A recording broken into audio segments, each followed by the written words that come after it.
The Medicine Bag by Virginia Driving Hawk Sneve, Part 2. I knew everybody felt as guilty as I did, especially Mom. Mom was all Grandpa had left, so even after she married my dad, who's a white man and teaches in the college in our city, and after Cheryl and I were born, Mom made sure that every summer we spent a week with Grandpa. I never thought that Grandpa would be lonely after our visits, and none of us noticed how old and weak he had become. But Grandpa knew, and so he came to us. He had ridden on buses for 2.5 days. When he arrived in the city, tired and stiff from sitting for so long, he set out walking to find us. He had stopped to rest on the steps of some building downtown, and a policeman found him. The cop, according to Grandpa, was a good man who took him to the bus stop and waited until the bus came and told the driver to let Grandpa out at Bellevue Drive. After Grandpa got off the bus, he started walking again. But he couldn't see the house numbers on the other side when he walked on the sidewalk, so he walked in the middle of the street. That's when all the little kids and dogs followed him. I knew everybody felt as bad as I did, yet I was proud of this 86-year-old man who had never been away from the reservation, having the courage to travel so far alone. "You found the money in my boots?" he asked Mom. "Martin did," she answered, and roused herself to scold. "Grandpa, you shouldn't have carried so much money. What if someone had stolen it from you?" Grandpa laughed. "I would have known if anyone tried to take the boots off my feet. The money is what I have saved for a long time, $100 for my funeral. But you take it now to buy groceries so that I won't be a burden to you while I'm here." "That won't be necessary, Grandpa," Dad said. "We are honored to have you with us, and you will never be a burden. I am only sorry that we never thought to bring you home with us this summer and spare you the discomfort of a long trip." Grandpa was pleased.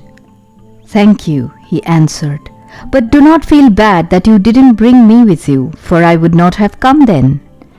It was not time." He said this in such a way that no one could argue with him. To Grandpa and the Sioux, he once told me, a thing would be done when it was the right time to do it, and that's the way it was. Also, Grandpa went on looking at me. "I have come because it is soon time for Martin to have the medicine bag." We all knew what that meant. Grandpa thought he was going to die, and he had to follow the tradition of his family to pass the medicine bag along with its history to the oldest male child. "Even though the boy," he said, still looking at me, "bears a white man's name, the medicine bag will be his." I didn't know what to say. I had the same hot and cold feeling that I had when I first saw Grandpa in the street. The medicine bag was the dirty leather pouch I had found around his neck. I could never wear such a thing. I almost said aloud.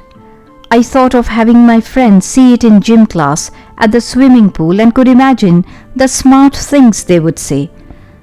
But I just swallowed hard and took a step toward the bed. I knew I would have to take it. But Grandpa was tired.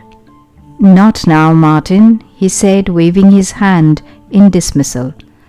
"It is not time. Now I will sleep." So that's how Grandpa came to be with us for 2 months. My friends kept asking to come see the old man, but I put them off. I told myself that I didn't want them laughing at Grandpa. But even as I made excuses, I knew it wasn't Grandpa that I was afraid they would laugh at. Nothing bothered Cheryl about bringing her friends to see Grandpa. Every day after school started, there would be a crew of giggling little girls or round-eyed little boys crowded around the old man on the patio, where he had gotten in the habit of sitting every afternoon. Grandpa would smile in his gentle way and patiently answer their questions, or he would tell them stories of brave warriors, ghosts, animals, and the kids listened in awed silence.